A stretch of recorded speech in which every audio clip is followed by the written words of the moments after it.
Welcome to Chapter 8 of our audio presentation on the Fourth Way. In this chapter, Ouspensky addresses mainly questions referring to the cosmology of the system. Although these kinds of esoteric cosmologies have been heavily debated in philosophy as well as in science, it is important to understand that in esoteric traditions, a cosmology is an essential part of the doctrine of discovering self-knowledge through the transformation of consciousness, also referred to as gnosis. Knowledge of the true part of self is considered to be the pathway to rejoin with God or the Absolute.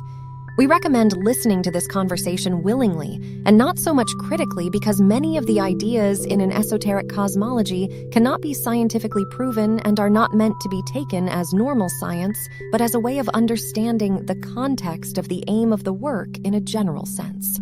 You are welcome to post questions and comments to this chapter, and do not forget to like and subscribe to our YouTube channel or enroll in our free online classrooms. We must speak about man's place in the world because from now onwards we must always study man in connection with his place, since there are many things about us, about what is possible for us and what is impossible, that are connected with this. In the first lecture I said that we must study man and, parallel with that, we must study the world in which man lives, in order to try to understand why man is what he is and why he cannot be any different. We cannot find answers to all these questions if we study man separately from the world in which he lives. In a certain sense, man is analogous to the universe. The same laws operate in him, and we shall find that it is easier to understand some of these laws by studying man, while other laws we can understand better by studying the universe. But first of all, we must realize the limitations of our perception and our thinking power. So this study also includes the study of our limitations. The system enlarges our knowledge very much, but it cannot do miracles. If we try to think of the world apart from ourselves and to see it as it is, even from the physical point of view with the help of the telescope or the microscope, we shall realize how limited our capacities of perception are, for they are limited by size. And our capacity for mental seeing is infinitely more limited. Even if we were to come in contact with the source of full knowledge, such as we are, we would not be able to take it or use it. For although we can know more than we ordinarily know, there is a definite limit in us, in our mind. So we must know all our limitations, and then, when we know the power of our instrument, we shall know what we can get. The first idea of this system is that, to a certain extent, we can improve this instrument for acquiring knowledge. This is the idea of self-improvement. If you remember, I said that from the point of view of this system, only knowledge of the whole can be regarded as knowledge. For knowledge of a part without its relation to the whole is not knowledge, but ignorance. We can have this knowledge, only we do not realize it, and do not understand that in relation to everything, knowledge begins with knowledge of the whole. Take, for instance, this box of matches. If I look at it through a narrow slit, I shall only see a small part of it, and shall never get the idea of the box of matches as a whole. It is the same with everything. Almost all we call knowledge is not really knowledge at all, because it is merely knowledge of a small part without knowing the place of this part in the whole. There is a certain book of aphorisms which says, "To know means to know all. To know a part of something means not to know. It is not difficult to know all, because in order to know all, one has to know very little. But in order to know this, little one has to know pretty much. So we have to start with pretty much, with the idea of coming to this very little, which is necessary for the knowledge of all. Knowledge of all is possible with the use of two principles, the principle of relativity and the principle of scale. If we speak about the world, it is necessary to know all about the world, and we can know all we need to know about it if we take things on different scales. We can know much more than we know ordinarily if we study things commensurable with us and having a relation to us on one scale, and things which are further removed from us and which have no definite relation to us on another, a smaller scale, in a more abstract way. In this way, we can get all the necessary amount of knowledge without learning too much, and this knowledge will include very few useless things, because if we learn everything indiscriminately, we will not know the necessary things. For instance, you know your own house on a scale proportionate to your body, but the town in which you live, you know on a much smaller scale. Some parts you know well, other parts not so well, but there is no part of it you know as well as your own house. And England you know on a still smaller scale, Europe on a smaller scale still, and so on. Now I shall remind you of what I said in the first lecture concerning the study of the world and the two fundamental laws that govern it, and shall point out what you must remember and how you must remember it. These universal laws are really beyond our mind, so with all the wish to study them, you will not understand much more than words. But even this is useful. With the help of these words, you can reconstruct your views of the universe and put man in the right place in relation to different worlds. The first thing to remember is what was said about the law of three, that everything in the world, all manifestations of energy, all kinds of action, whether in the world or in human activity, whether internal or external, are always manifestations of three forces which exist in nature. These forces are called active, passive, and neutralizing, or first, second, and third. It must be understood that they do not differ from one another as activity and passivity differ in our ordinary understanding of these terms. Active and passive forces are both active, for a force cannot be passive. But there is a certain difference in their activity, and this difference makes all the variety of phenomena that exist in the world. The three forces work together, but one of them predominates in each combination. At the same time, each force which is now active can become passive or neutralizing the next moment, in another triad.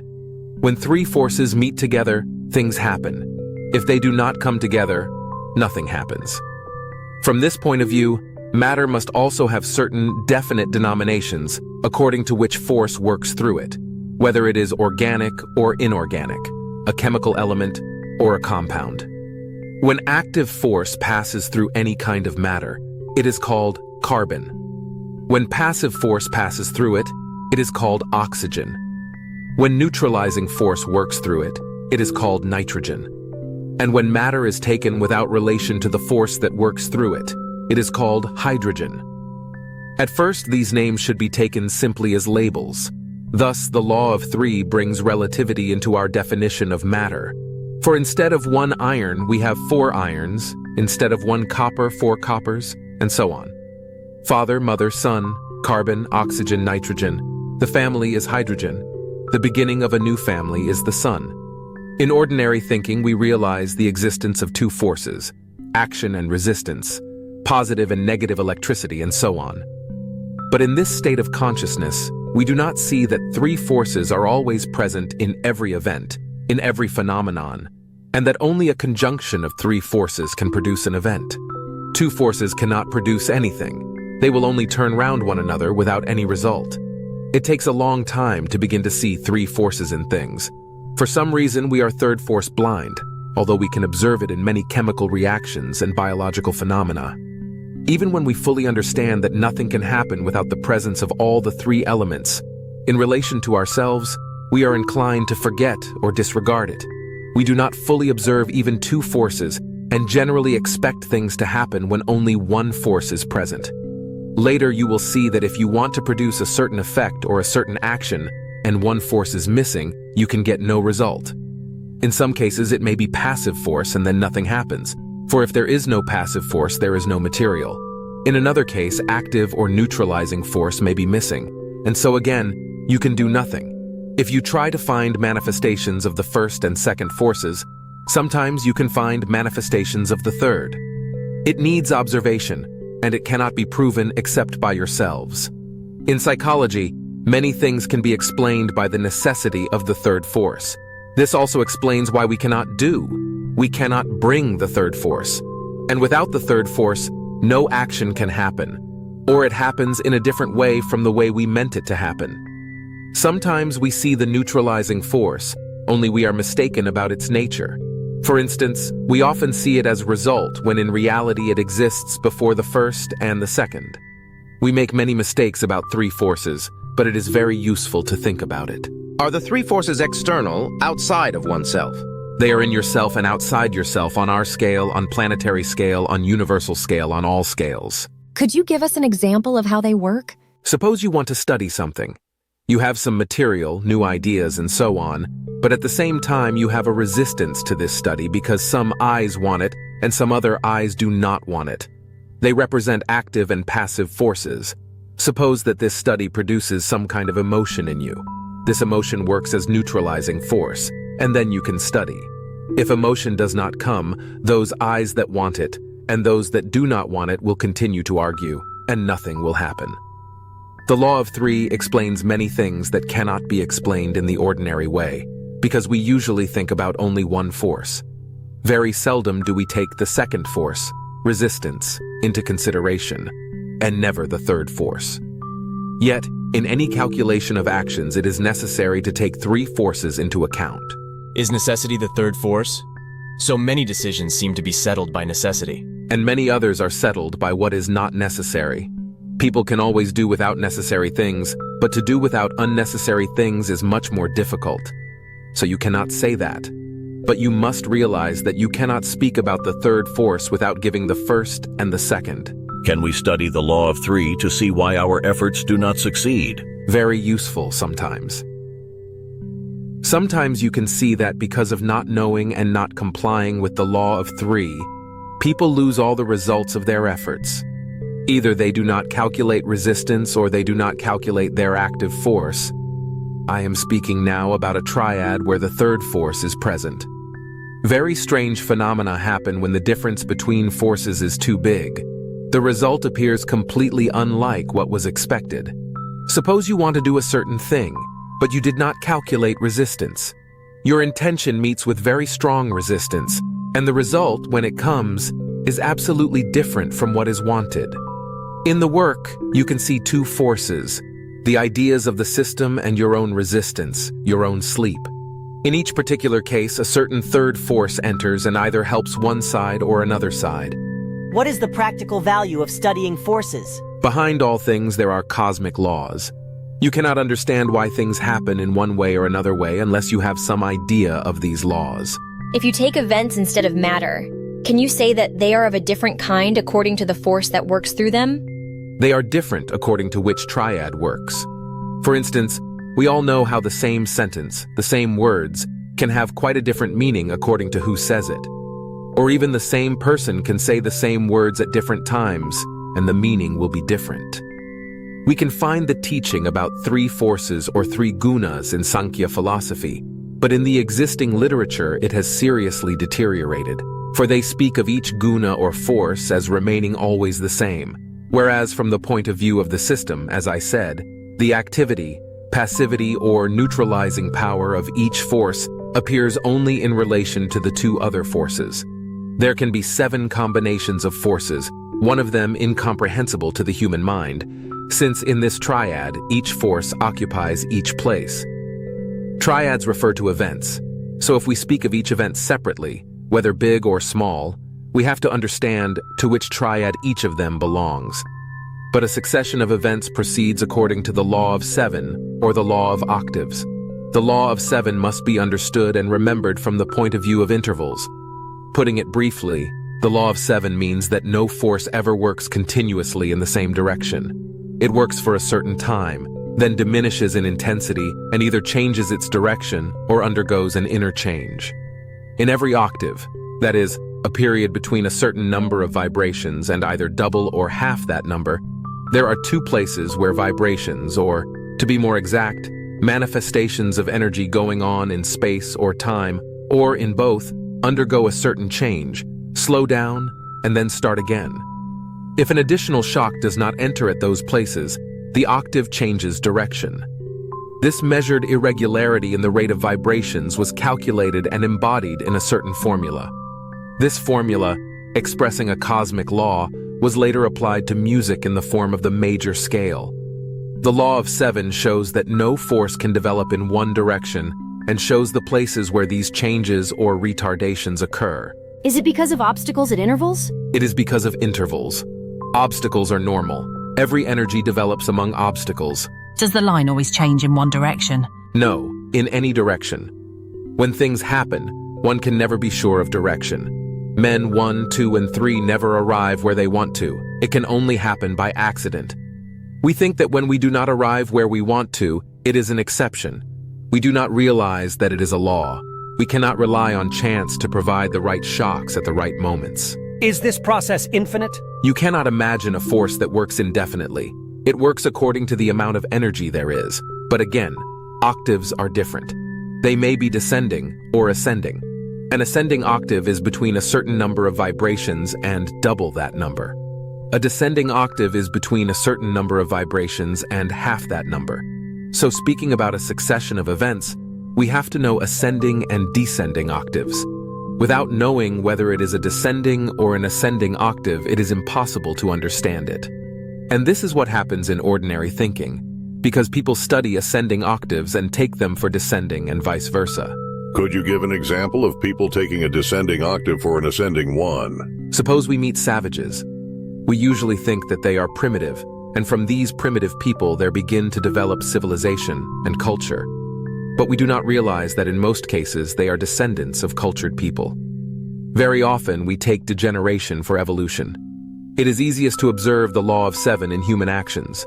You can see how when people begin to do something, study, work, after some time without any visible reason, their efforts diminish, work slows down, and if some special effort is not made at a given moment, the line changes its direction. There is a small but real change in inner strength.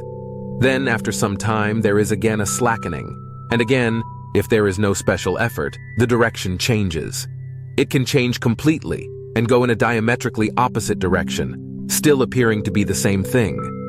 There are many phases of human activity which answer to this description. They start one way and then imperceptibly continue in exactly the opposite way. If these intervals are known, and if a method of creating some special effort or arrangement is used in these intervals, it is possible to avoid breaks in the octave.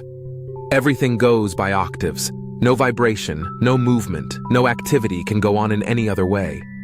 Scales vary, so we cannot follow them, but we can see their results, the results of the law of 7. Even the inner physical work of the organism is under this law. With certain kinds of effort, we can produce these missing semitones, fill the intervals, and in this way, change the work of our machine.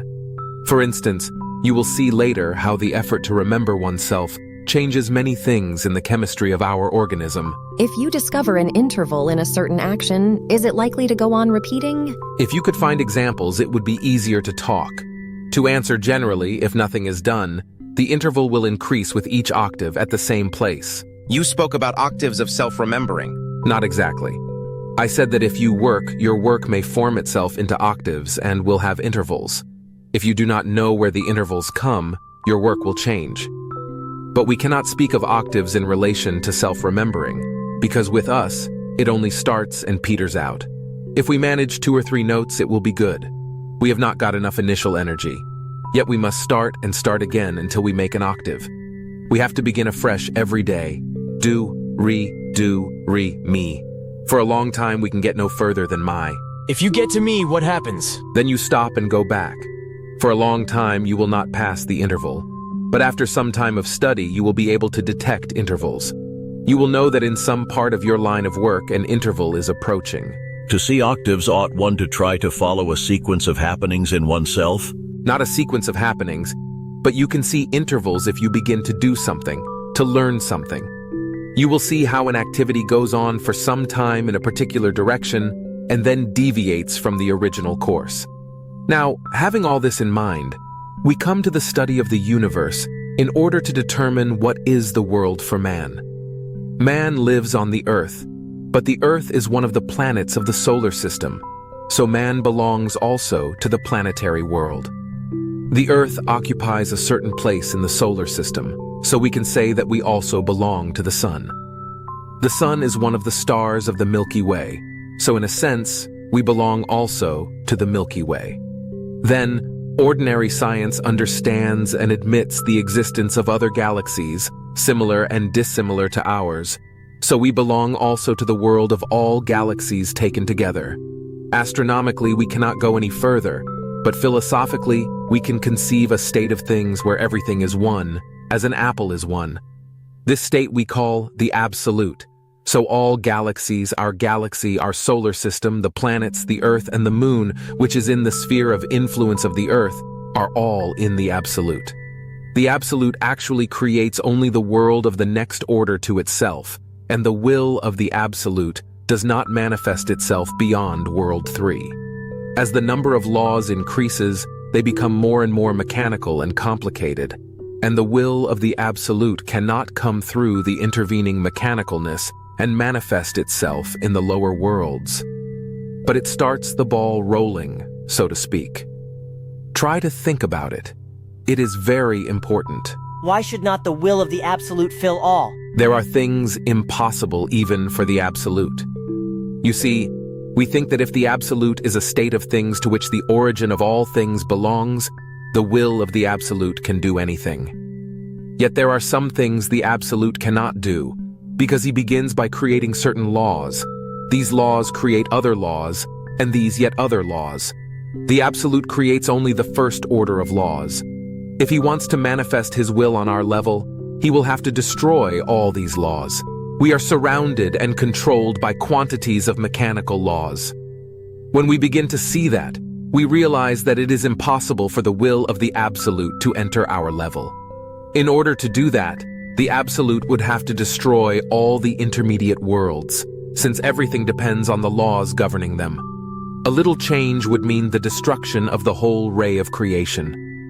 We can understand this to a certain extent by analogy. If we take man as the Absolute and try to find the ultimate limits that can be reached within himself by his will, even the most superficial knowledge of human physiology will give us an answer to this question.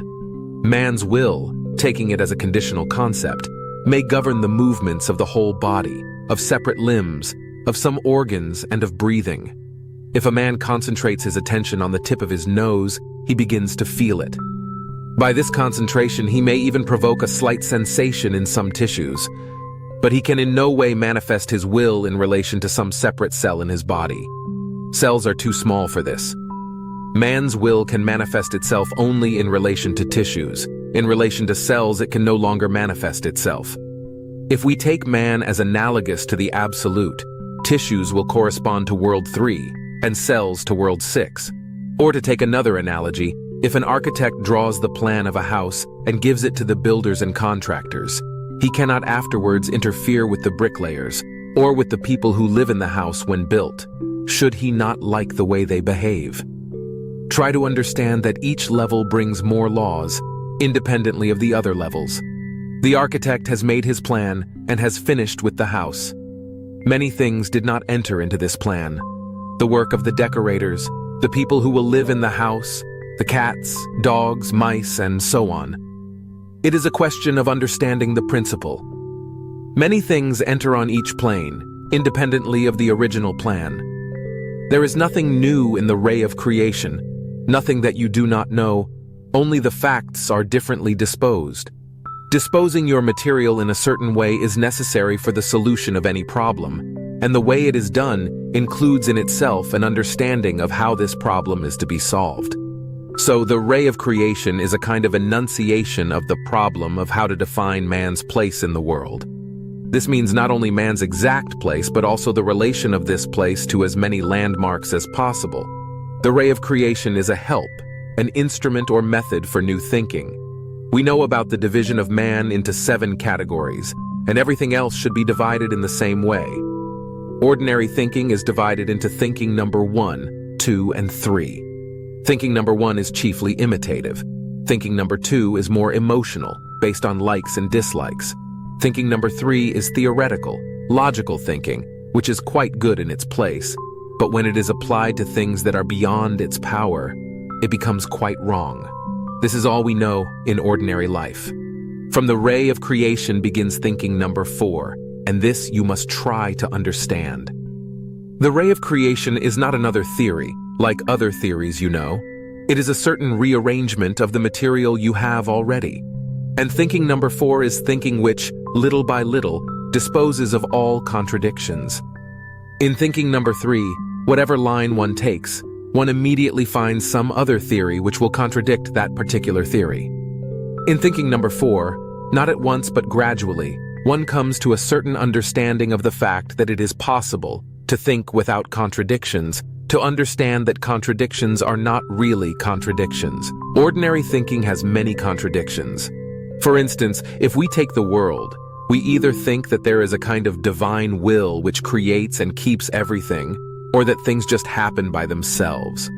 Another example of ordinary thinking is will versus mechanicalness, or predestination versus accident. When you study the ray of creation, you will see that it contains all these things.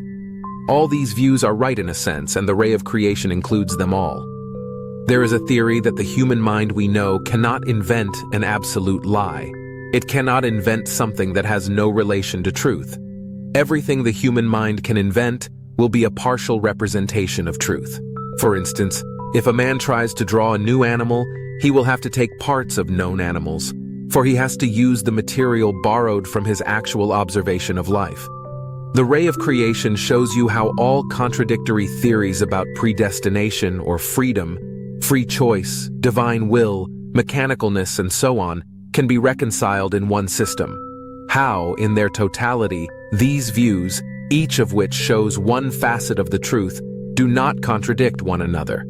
In one place, one thing is right. In another place, another thing is right. But each, if applied to the whole, is wrong.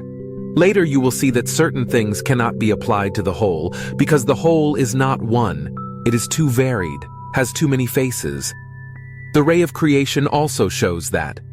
At present, the study of the ray of creation and of universal laws is not yet knowledge. It is only language. But with the help of this language, we will be able to talk about many different things for which ordinary language lacks words, expressions, connections between things. In studying this new language, you understand the relation of things to one another, because it binds everything together, everything we know or must know or can be interested to know in the world. The value of this language is that, in using some term of it, you explain not only what this object is and what place it occupies in its immediate surroundings, but you also show its place in the whole universe. Taking the ray of creation as a succession of events, it can be regarded as an octave. It is a descending octave in the sense of expansion and differentiation. The first interval in this octave is filled by the will of the Absolute. In order to fill the second interval, between planets and Earth, a special instrument was cosmically created. This instrument is organic life on Earth. Organic life on Earth plays a very important part in the ray of creation, for it guarantees the transmission of energies and makes the growth of the ray possible. The growing point of the ray is the moon. The idea is that eventually the moon will become like the Earth, and the Earth like the sun. Then another moon will appear, and so growth will continue up to a certain point. But this is rather beyond us. Organic life is a sort of receiving apparatus for catching and transmitting influences coming from the planets of the solar system. At the same time as serving as a means of communication between the Earth and the planets, organic life feeds the moon. Everything that lives serves the purposes of the Earth. Everything that dies feeds the moon. This sounds strange at first, but when we understand the laws which govern organic life, we will realize that it is based on a very hard law, the law that one class of living beings cats another class. This not only makes organic life self-supporting, but also enables it to feed the moon and serve as a transmitter of energies. Thus, organic life serves many purposes, those of the greater worlds, the planets, the Earth, and the moon. The question arises, how can we prove it? We can find certain proofs later by analogy with man, because man is built on the same principle as the ray of creation. There are many things which we cannot prove in an objective way, but it may be we can find proofs by studying ourselves. Why does the soul at death go to the moon?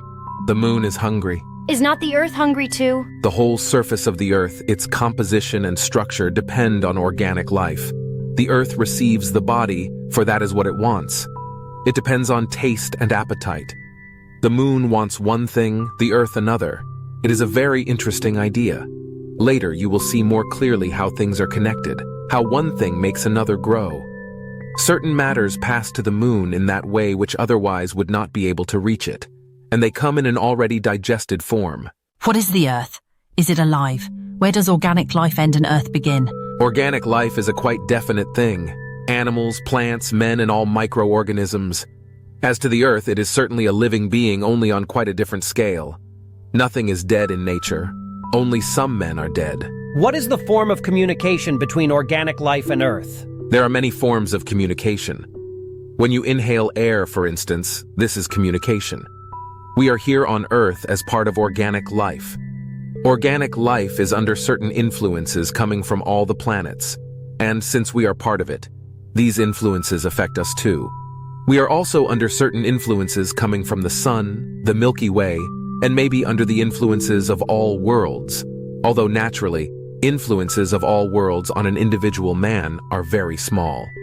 We do not know much about influences coming from the moon, but we do know that it plays a very important part in organic life. And without understanding how everything is connected, and in what way the life of man on Earth is connected with the planets and the sun, we cannot understand man's position and his present life as it is.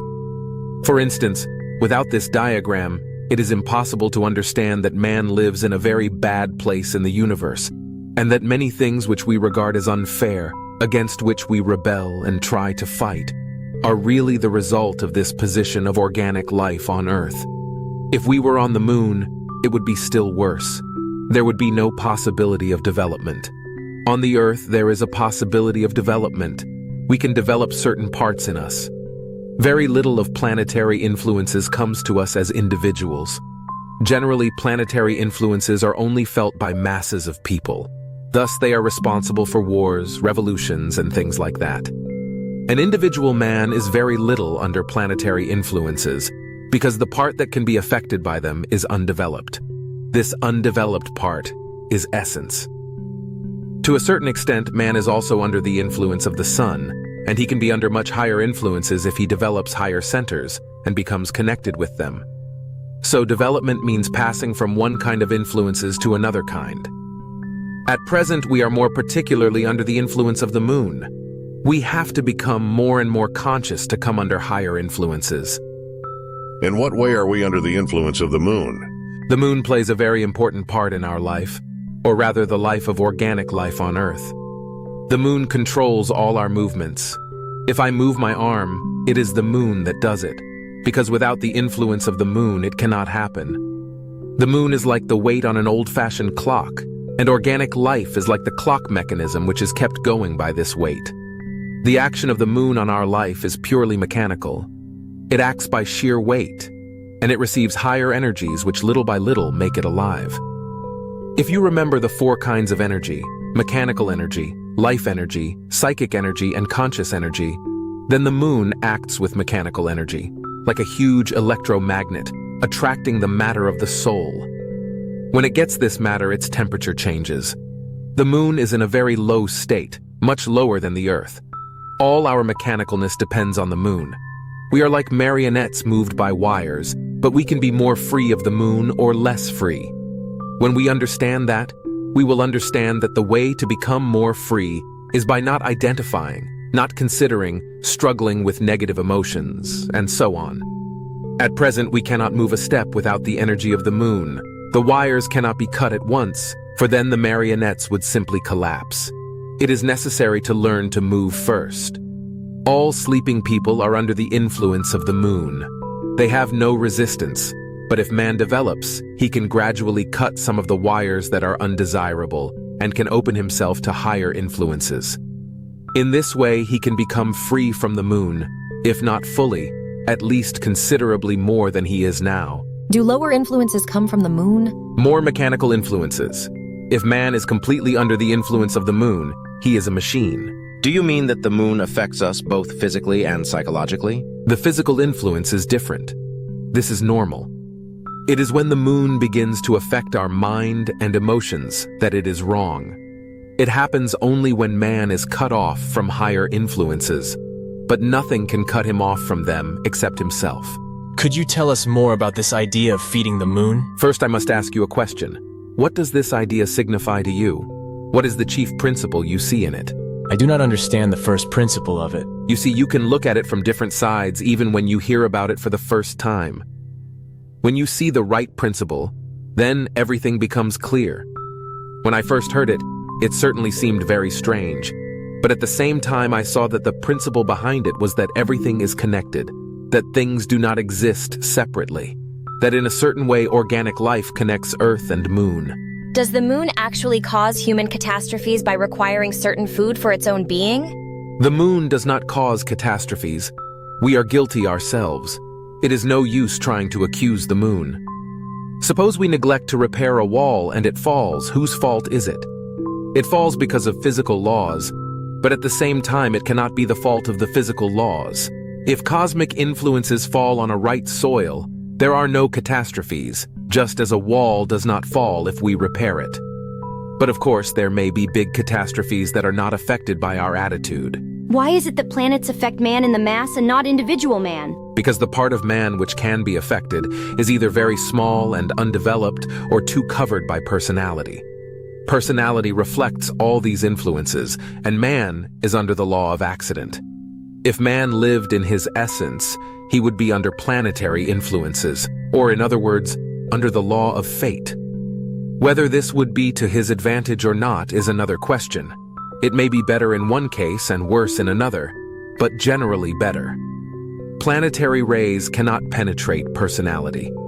People in the mass are affected by planetary influences in certain parts of themselves which are always there. Most people in a crowd are men number one, that is, men living in instinctive and moving centers. And the chief motive power of man number one is imitation and imagination. When people are under the power of imitation and imagination, they very easily accept mechanical influences. They begin to imitate one another, so it produces a big effect. When people live as part of the mass, nobody can help them. They are so intermingled that you cannot separate one atom from another. On the level of the mass, they are all the same. People can only expect to meet with favorable influences when they rise from the mass, not before. Influences affecting the mass are only unfavorable. They are influences that keep it down. There are favorable influences that help individuals to get out, but they can only help men who stand a little above the mass. We can expect help, but only on a certain level. For what would be the value of our efforts if someone could take us by the ears and drag us up? If we become conscious, it is the same as having will on a higher level. And if we can do, we can isolate ourselves from many of these planetary influences which affect the mass. It's our aim to develop ourselves so that as individuals we can come under planetary influences. It will not be individual influence. It will be in accordance with your type. Individual men are different according to their essence. Essence or type of man is the result of planetary influences. Planets make us what we are. Different combinations of planetary influences make different essences. You were saying that we come under cosmic laws to the extent that wars are caused by planetary influences. Is it fate? When I answer about what fate means, I take only what can really be called fate. But for many people, fate is much more extended. When they are taken up by some big movement, such as political movements, wars, revolutions, for them this becomes fate. It must be understood why we spoke about planetary influences, why they were mentioned and in connection with what. The chief idea is that planetary influences may be very different. Our state attracts and repels planetary influences. We cannot know what they are. We can only know our state. If you remember yourself, you can attract good planetary influences. If you are mechanical, you attract wrong influences. Do the many laws under whose influence we are produce the different I's in us? Yes, very many. Forces pass through man and he takes this as his own desires, sympathies, attractions. But it is only forces passing through him from all directions. Starting from World 3, forces reach man and can produce actions, attitudes, or they may be rejected. We can only study the effects they may produce. We are interested in everything from the point of view of our profit. The rest does not interest us. Higher forces or higher influences are normal, cosmic, but we can open ourselves to receive them or shut ourselves off from them. If we are asleep, we are more closed to them, and the more we are asleep, the more we are closed. If we awake, we open ourselves to higher influences. You said we are under the law of accident. From what source of influence does this law come?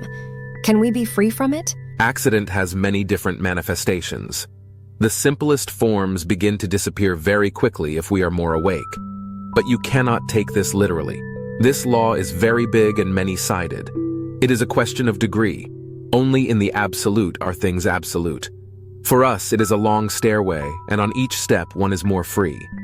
If you are below, you cannot speak about what will happen when you are at the top. You can only say, if I begin to work so as to be free from the law of accident, would my life be less chaotic? Certainly, if you have a permanent aim, you will be free from accidental aims. Forget about miracles. Each line of effort will bring results on that line, though there are connections. How can one extricate oneself from bad influences? Before we can even think about doing, we must try to understand what these influences are. This is a constant mistake that everybody makes always to think they can do.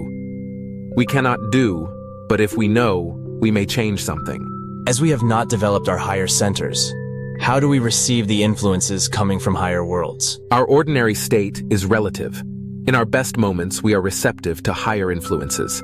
They reach us through centers. Though we are not permanently connected with higher centers, they influence us if they are not too deeply buried, and something manages to reach us through them. What is the purpose of man's existence? Man, and even mankind, does not exist separately, but as a part of the whole of organic life.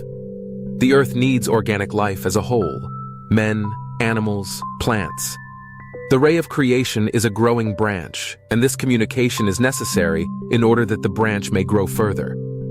Everything is connected, nothing is separate, and smaller things, if they exist, serve something bigger. Organic life serves planetary purposes. It does not exist for itself. An individual man is a highly specialized cell in it, but on that scale, an individual cell does not exist. It is too small. Our ordinary points of view are very naive and homocentric. Everything turns around man. But man is a very insignificant thing, part of a very big machine. Organic life is a particular cosmic unit, and man is a unit in this big mass of organic life. He has the possibility of further development, but this development depends on man's own effort and understanding. It enters into the cosmic purpose that a certain number of men should develop, but not all, for that would contradict another cosmic purpose.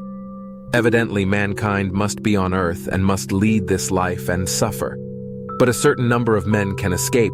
This also enters into the cosmic purpose. So individually, we are not important for the universe at all. We cannot speak even about humanity in relation to the universe. We can only speak about organic life. As I said, we are part of organic life, and organic life plays a certain part in the solar system, but it is a very big thing compared with us. We are used to thinking of ourselves individually, but very soon we lose this illusion. It is useful to think about different scales. Take a thing on a wrong scale and you lose your way. Did you say it was intended that some of us should develop? As far as we can see, it is under the same law as, for instance, street accidents. It is well known that in every big town, a certain number of people will be killed by traffic. Who will be killed is not determined. It need not necessarily be one or another person, but a certain number. In the same way, a certain number of people may have a chance of escape. But there is no must about it in this case. This is the difference. Are we given the possibility, or must we create it in the teeth of circumstances? The possibility is given. Every normal person has this possibility. The rest depends on us. Individually, men exist only for themselves. But even for themselves, they do not serve any useful purpose. If a man grows and becomes different, he may become important individually in some way, although we cannot know that for certain. But this can refer only to a man of higher development, not to a mechanical man. Why do the sun, the planets, and the moon want to communicate? It is all one thing. Only to us do things look separate. In reality, they are all linked together like different parts of the body. It is like the circulation of blood in an organism, or the flow of sap in a growing branch. This is why communication is necessary. How many laws does a man live under? We do not know. We can only speak about the earth, which is under 48 laws, but you cannot use the same scale in relation to man. You can only say approximately that organic life stands in the same relation to the earth as the moon, and is therefore under 96 laws. But this is only the principle. Man is under many more laws. Could you give an example of the 48 laws? It is not a question of a catalog, but of understanding what the idea means. Man is not under one type of law, but under many different types. First of all, man, like every creature on Earth, lives under physical laws, which means that he can live only within certain limits of temperature. Then, there must be a particular amount of humidity in the air, and the air must be of a special chemical consistency for man to breathe. Man is also limited to a certain kind of food which he can digest. These things are all laws for man. Then, coming to quite simple laws, there is, for instance, our ignorance. We do not know ourselves. This is a law. If we begin to know ourselves, we get rid of a law. As I said, we cannot make a catalog of them, for some of them have no names, but some we know. For example, we know that all men live under the law of identification. This is another law. Those who begin to remember themselves begin to get rid of the law of identification. So in order to free oneself from laws, it is first necessary to find one law from which one can liberate oneself and get free from it. Then, when one has freed oneself from this law, one can find another. Again, one liberates oneself, and so on. This is the practical way to study laws. There are so many laws which we cannot help obeying. For instance, the necessity to sleep so many hours every night. Is this a way of understanding how much man is a machine? No, not quite, because this law of sleep is a cosmic law. Man is made like that. Many cosmic laws maintain this arrangement. But there are laws which hinder us on all sides, or keep us in subjection, and which are not necessary at all. There is no beneficial side and no cosmic necessity. We are under too many unnecessary laws, and chiefly the law of our own mechanicalness. This is what particularly keeps us down. For instance, we live under the law of negative emotions. It is not a necessary law at all. We can live much more happily without negative emotions, although people do not believe it. Do you mean we must be subject to all these laws? We cannot fall or not fall under them. They do not ask us. We are chained. They govern, control, and direct us. Can we get free? We can, on conditions. The ways enter here. The 4 ways are ways of liberation from unnecessary laws. Without schools, one cannot know from which laws one can get free, or find means of getting free from them. The idea is that we are under too many mechanical laws. Eventually, we can get rid of some of them by becoming subject to other laws. The only way to get out of the power of one law is to put oneself under another law. But this is only the general idea. You can be shown the way, but you must work yourself. Does not the acceptance of new laws in a school lead to words and a new crop of academism? The outcome of work on oneself is not creation of new laws, but liberation from unnecessary laws. Discipline, necessary for the period of study, is only a means, not an end. In study of oneself, understanding is necessary and being conscious. You cannot escape with words. This is exactly what is impossible. Does the possibility of attaining permanent I depend on the number of laws one is subject to? Yes. Try to find an analogy to what it means to be under more laws and fewer laws. Suppose a man lives an ordinary life, then there is conscription and he enters military service. While he is in the army, he is under more laws. When he ends his period of military service, he is under fewer laws. Then suppose that while he is in the army, he commits a crime and is sent to prison. He is then under prison laws in addition to military laws, the laws of his country, physical and biological laws, and so on. This is the kind of analogy we must find to understand the idea. For instance, if a man is well, he is under a certain number of laws. If he is ill, he is under more laws. Not in reality? Yes, certainly he has to obey his doctor or go to hospital and be under the laws of the hospital.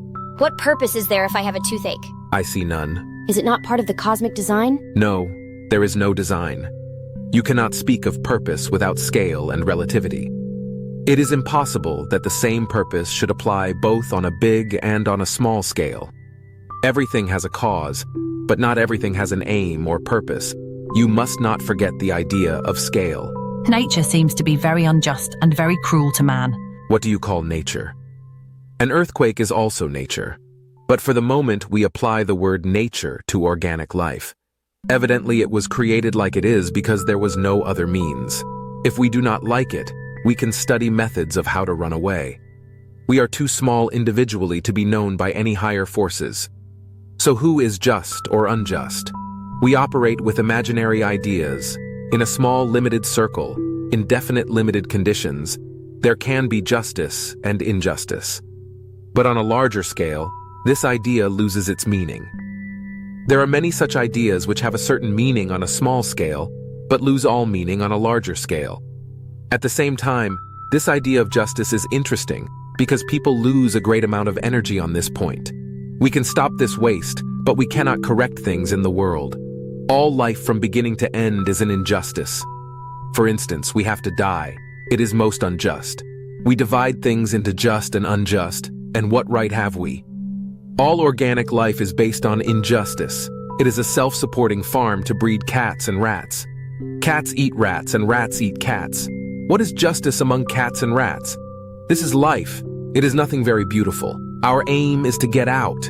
It is not our business to feel indignation. That is simply loss of energy. But we must not pretend that facts are different from what they are. Are you going to put man on the same footing as the rest of organic life? There is no difference. Only other units are fully developed and man is only half developed. How is it that man, who is but one manifestation of organic life, should be chosen to have a chance of further development? I do not think it is a question of choice. I think this question needs quite a different approach.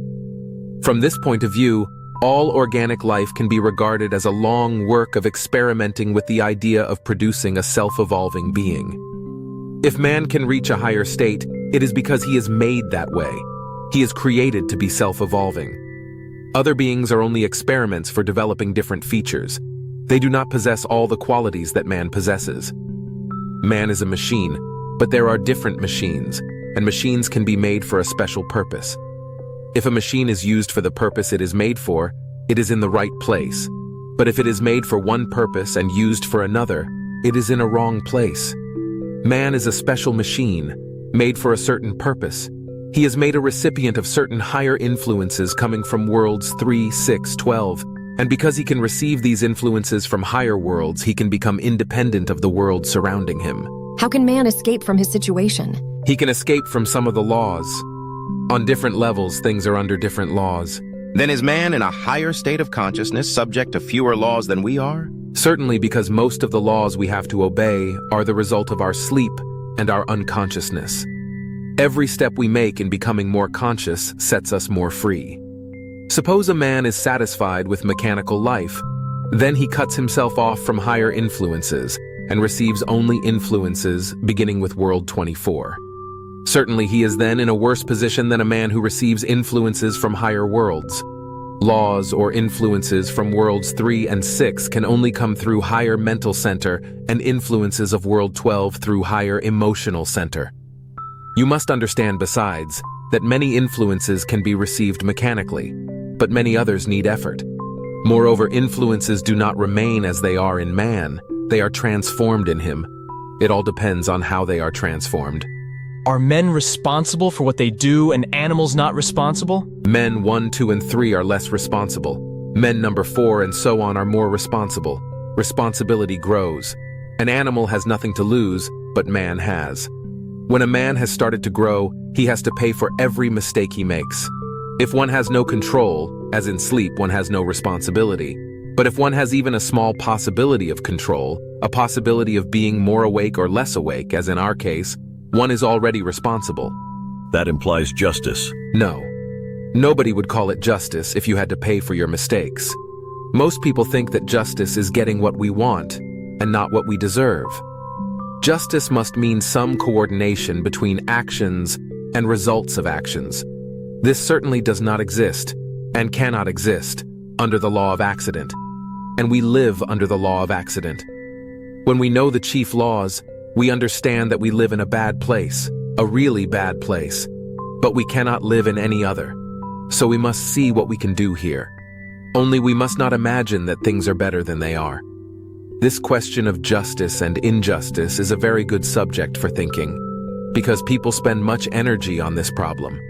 They use the words, but do not give an account to themselves why they call one thing just and another unjust. Yet one thing is always connected with another. One thing inevitably follows from another. It is our assumption that there must be justice on each scale. Try to explain what is just and what is unjust. How can you know? People are machines. How can machines be just? It is not a quality that belongs to machines. If they are responsible, like man number 5, then you can speak about justice and injustice. But if they act in the way conditions and circumstances make them, what can you expect? Very often our idea of injustice is based on a very narrow view. We do not compare things and see that it is the natural order of things. We cannot speak about injustice so long as we think of it as an exception. When we see it as the rule, we may think of how to escape from it. There can be no justice in our present state, no justice in prison. The only thing one can seriously think about when one realizes that one is in prison is how to escape, not sit and cry about injustice in prison. People are machines. They are pushed in a certain way and roll, and when they hit a wall, they stop and then begin to roll back. Justice, like many other things, depends on place. Let us start placing it from the point of view of the system. We start with the division of humanity into different circles. Now we can see where the misunderstanding about justice arises. Justice really begins in the second circle, when people begin to understand one another better, and there is more justice in the circle inside that one and still more in the innermost circle. In the outer circle, justice can only be accidental, like everything else. Justice, like many other things real and imaginary, such as positive emotion, knowledge of certain things like future life, understanding between people and so on, which we want to find here in the outer circle, exist, if they exist at all, only in the inner circles and are impossible here. Will things remain as they are unless everyone is conscious? Things will remain as they are, but we can escape. It needs much knowledge to know from what we can escape and from what we cannot escape. But the first lesson we must learn, the first thing that prevents us escaping, is that we do not even realize the necessity of knowing our position. Whoever knows it is already in a better position. If man is analogous to the worlds, can we understand which are the 3 laws of man? Yes, we can. If we take World 6, we see that there are 6 orders of laws, 3 from the world above and 3 of its own. So we can say that the laws belonging to World 6 are half of the totality of laws under which it exists. Now take World 12. 3 laws of its own make 1/2, equal to the other 9 laws which make the other half, and so on, until we come to man. 3 laws of man's own make 1/2 of the total number of laws under which man lives. You will see from this that the finer the forces, the less of them comes to man. Why do they represent half? Because they occupy half the place, and may even occupy the whole, and other forces may not work at all. All depends on which influences we are open to, higher or lower. You said that organic life is governed by 96 laws, the same as the moon. The same number, but quite a different manifestation. Organic life is not similar to the moon. The moon is a cosmic body. Organic life is a film on the surface of the earth. The number of laws only shows the relation of a given unit to the rest, but not its being and consistency. Did you say that planets affect situations, wars and so forth? Yes, they may create wars. The whole solar system is a unit, so everything in it is connected with cosmic causes, and it all affects life on Earth. Causes of things that happen on Earth are often outside the Earth. But when there are causes that can produce wars, it depends on the state of humanity at a given place and time. People can show more resistance or less resistance. If people at a certain time in a given country are in a better state, they show more resistance. Does the Earth affect the Moon and other planets as well? Yes, but we are only interested in what affects organic life and through organic life ourselves. How can we test the arbitrary statements about the role of organic life and about the moon being the youngest in the ray? There are no arbitrary statements. It all comes from the system. It is not my system. I have not invented it. Just as a theory, it presents no interest. It is interesting only if we realize that it comes from higher mind. I started with the psychological side to give you a possibility to acquire valuation of these ideas. If you have got it, you will be patient with this side. Are we working against nature? I often get the idea that to a certain extent we are. We are working against nature, but nature is a relative term. In these concentric circles of worlds within worlds, if you work against nature, you work against one concentric circle, but it may not be against another circle. It is not all one nature.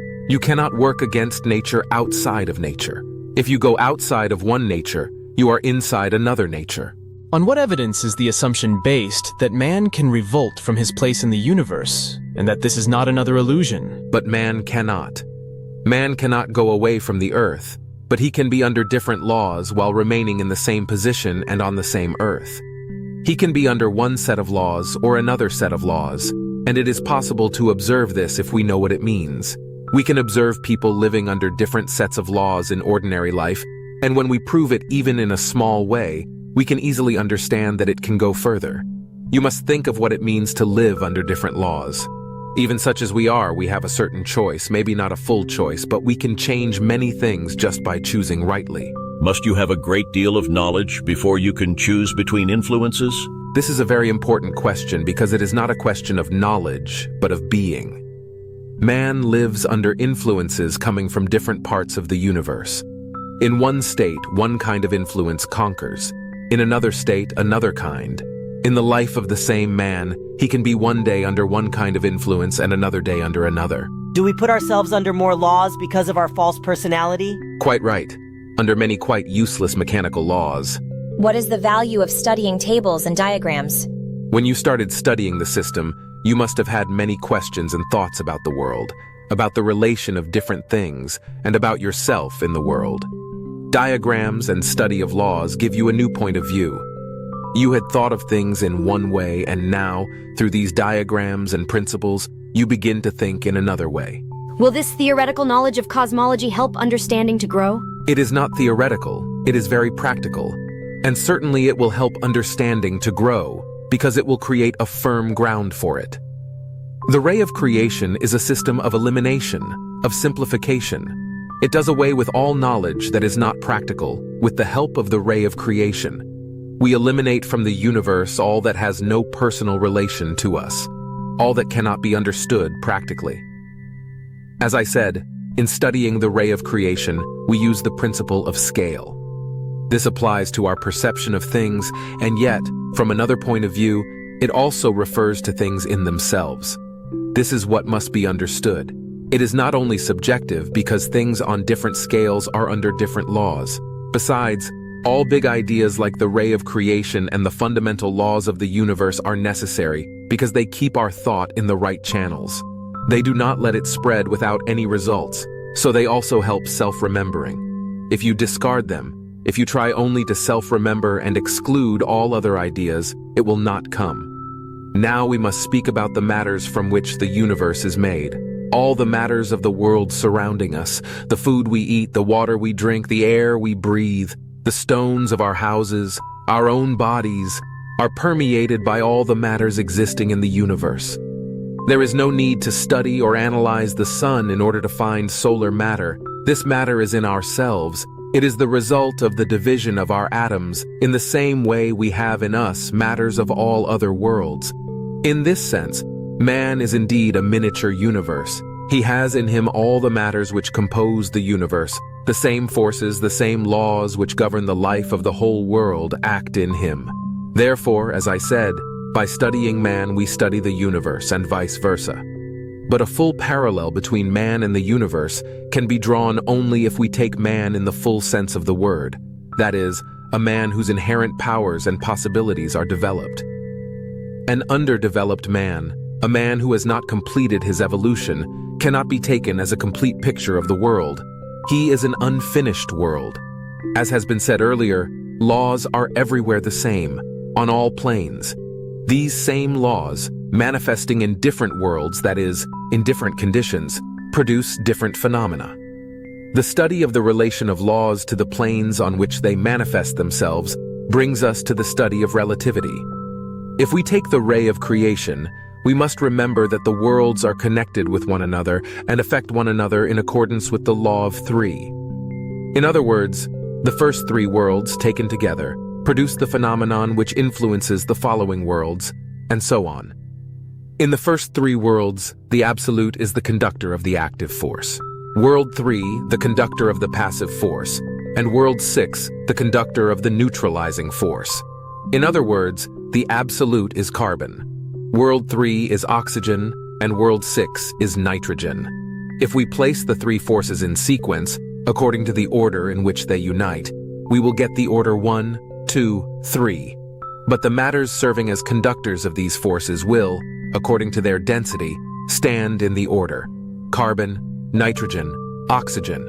So when the triad begins to form, they stand in the order 1, 3, 2. When matters stand in this order, phenomena are produced. But for subsequent creation, for the formation of the next triad, nitrogen must, as it were, return once more to the third place, to the order 1, 2, 3, and in this way become carbon of the next triad. For the second triad comes from the neutralizing force of the first triad becoming active. This change of place of matters in the triad is a kind of cosmic dance which produces action. Let us now try to see how forces emerging from the absolute in order to manifest themselves in World 3 must first pass through World 6. An analogy shows us quite plainly the necessity of this direction of force. As I said, man's will can influence a fragment of tissue in certain parts of his body. But a tissue is composed of cells. In order to affect the tissue, man's will must first influence the cells composing the given fragment of tissue. The tissue is a different world from cells, but at the same time tissues do not exist apart from cells, for they are composed of cells.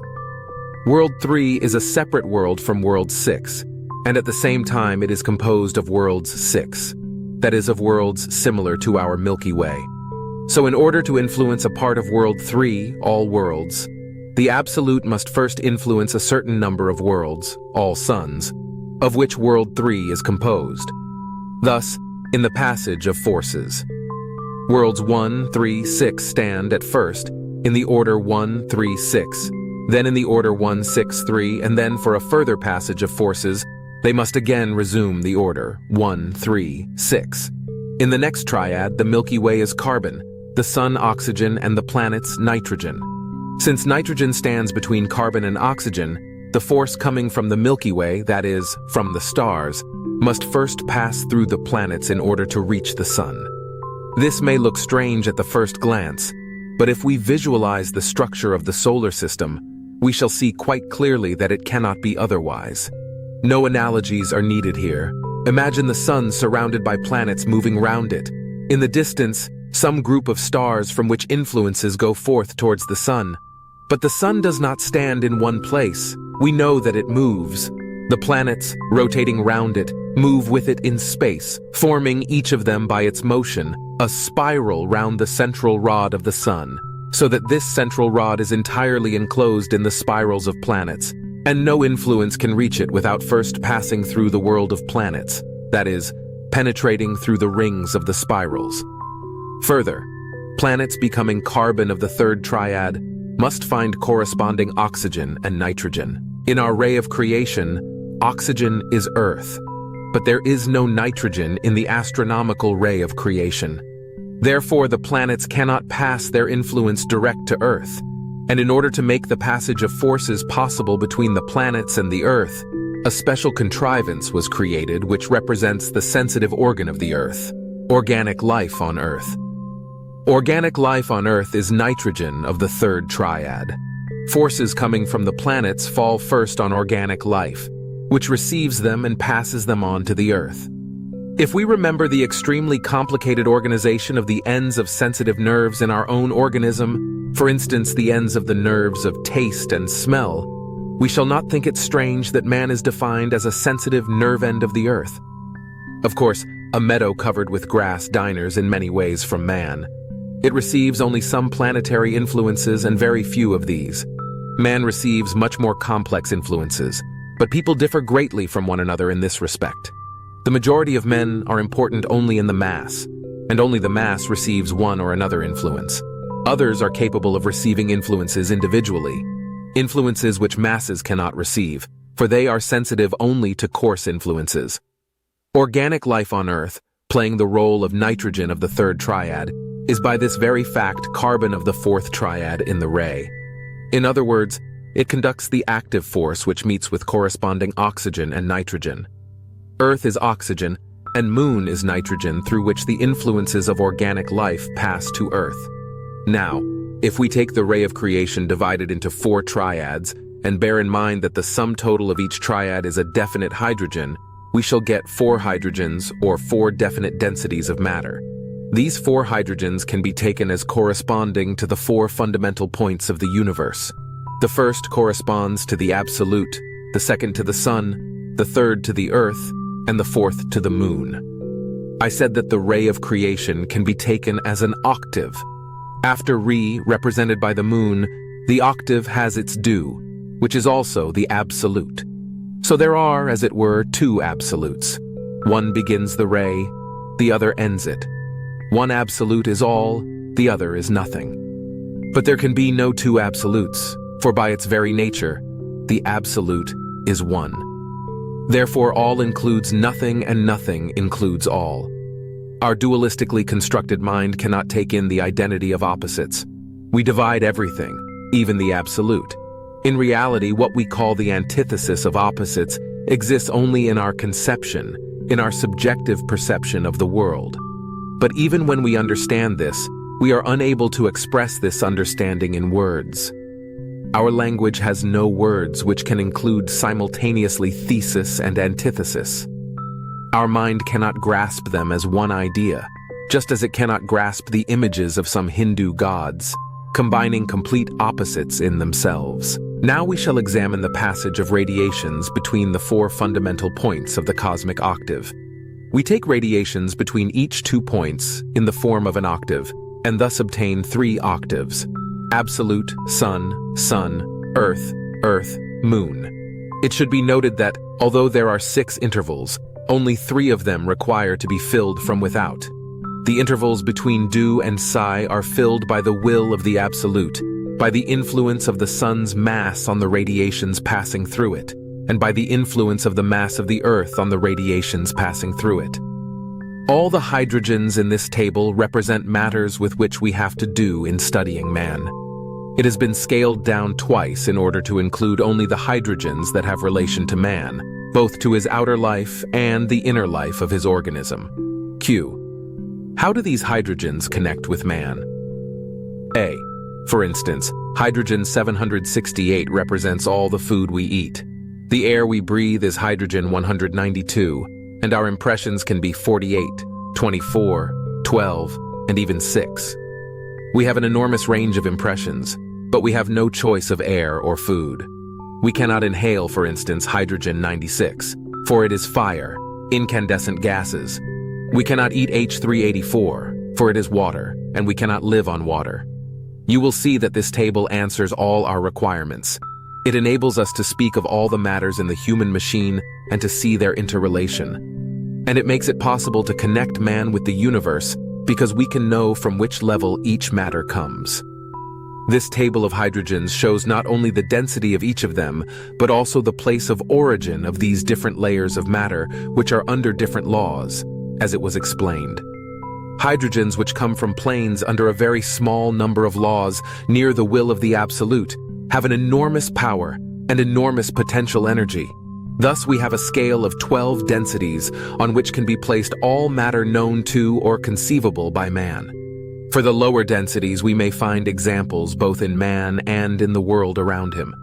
Up to the level of H96 or even 48, these may be studied physically by chemistry, biology, and other sciences. Above H48, we can only study psychological effects of their presence or absence, knowing the level of hydrogens with which different centers work. Still higher hydrogens are only potential in man, or exist in such small quantities that they are impossible to study. The study of these higher hydrogens in the surrounding world is also beyond the powers of perception of man number 1, 2, and 3. How are the 3 intervals in the 3 octaves of radiations filled? It is a cosmic arrangement, otherwise the ray could not exist. They are filled by the forces of nature, just as you will see it in our organism. Some intervals in our organism are filled by nature, otherwise we would not be able to live. Does a hydrogen consist of 3 elements as well as 3 forces? It consists of 3 forces working through 3 elements. 3 forces cannot work without 3 elements. A hydrogen is the sum total. Do impressions generate energy? They are energy in themselves. Every time we get an impression, we receive a certain matter. Matter is not separate from energy. Where there is matter, there is energy, and where there is energy, there is matter. I want to give you one more diagram that may help you to understand things. I said that organic life is a special adaptation filling the interval between the planets and the Earth. It is created in the form of a lateral, or an additional octave beginning in the sun, Sol. Sol becomes do and produces psi on the level of the planets, and then 3 notes, La, Sol, Fa, which are organic life on Earth. Then Mi of this lateral octave enters into the Earth and Re into the Moon. So organic life belongs not to the main octave, but to this special octave which begins in the sun. We do not know what do and psi of this octave mean. Out of all this octave, we know only La, Sol, Fe, and Mi. Even about Re, all we know is that when anything dies, whether man or a cockroach, its soul goes to the moon. When you say that we know what my is, do you mean the Earth? No, all that goes into the Earth. The physical body, all physical matter at death goes into the Earth. Are souls created for every organism? The body is born, and at the same time the soul is born too. It is simply part of the body, invisible, unknown to medicine, physics, and chemistry. But without it, the body cannot exist. When the body dies, the soul is free and is attracted by this big electromagnet, the moon. I still do not understand the influence of organic life between planets and Earth. Does it act in both directions? Try to begin from what you can understand, and later your understanding will increase. No one can understand everything at once. To understand means to connect. Organic life transfers planetary influences to Earth. As a matter of fact, the process does go both ways, but we cannot see either. We must take it as a theory, but analogies can be found. We can see how organic life transforms influences coming from the sun, and what a great part it plays in the structure of the Earth's crust. For instance, black soil is the result of earthworms. Oil is the result of an agglomeration of fishes and sea organisms. Coal is the result of forests. Chalk, coral islands. All these are results of organic life which remain in the Earth. This shows how Mi enters into the Earth. All this is Mi of the lateral octave of which La Sol Fa is organic life when it is alive. This shows how organic life transforms the sun's influences. We do not see how it transforms planetary influences, but we can take the analogy of the sun's influences. This shows that organic life is connected with both the planets and the sun and transforms planetary influences, just as it transforms solar influences. Is the ray of creation mechanical? Not the whole ray. When it comes to us, certainly all the laws are mechanical on our plane. How is it possible that a mechanical ray can create a machine which is capable of achieving a permanent will? You must remember that the ray of creation starts consciously, and in the starting point, there are evidently plans of everything, or some plans may gradually develop further down. But in the 48 laws that work on the Earth, there are 3 laws from World 3, which is under the direct will of the Absolute. Laws coming from different planes are not equally mechanical. Some are more mechanical, others less. If we take the lateral octave starting from the sun, the octave of organic life, we shall see that the sun is much higher than the Earth, and it is evidently possible to create in this octave possibilities of development. Thus man, if he can be regarded as a seed, has in himself the possibility of growth. He is not only what he looks, there is something in him which cannot be seen, this hidden possibility of evolution. We can understand this relation of more mechanical and less mechanical only in ourselves. We know how mechanical we are, and that if we work we can become less mechanical. This is the only way to study mechanicalness. If man, as part of organic life, fulfills a purpose in the scheme of the universe, what further purpose can he serve by gaining consciousness? That depends on what we want. You may be satisfied with certain purposes of nature, or you may have your own ideas. By becoming conscious, you may serve your own purpose. But if you are not conscious, you only serve the purposes of nature. Nature wants man to be as he is in this place. This is the reason why only a few can escape, and they can escape because man is very small. Then would you say that 99 people out of 100 have the dice loaded against them? There are no definite statistics about it. A very small minority has the possibility of development. I have understood that the Absolute can know nothing of man. Is it absurd to believe that there may be deputy powers able to take an interest in man? Not necessarily deputy powers, but maybe special powers. There is no question but that there must be powers which take an interest in man, but we have no direct contact with these powers. We do not know them intellectually, and do not know the approach to them. They appear in this small octave which begins in the sun. The sun produces dew on its own level and psi on the level of the planets. These two notes are the origin of organic life and probably its controlling principle. So when we know what dew and psi are, we will know about these powers. There are two things we must always remember about this small lateral octave. First, that it is incommensurable with the ray of creation, for it is on quite a different scale. Second, that we must always remember that we do not know what dew and psi of this octave are. When we think that life started here on Earth by some process or other, we may think that we know what it is, but when we hear that it does not start on Earth, we realize that we do not know.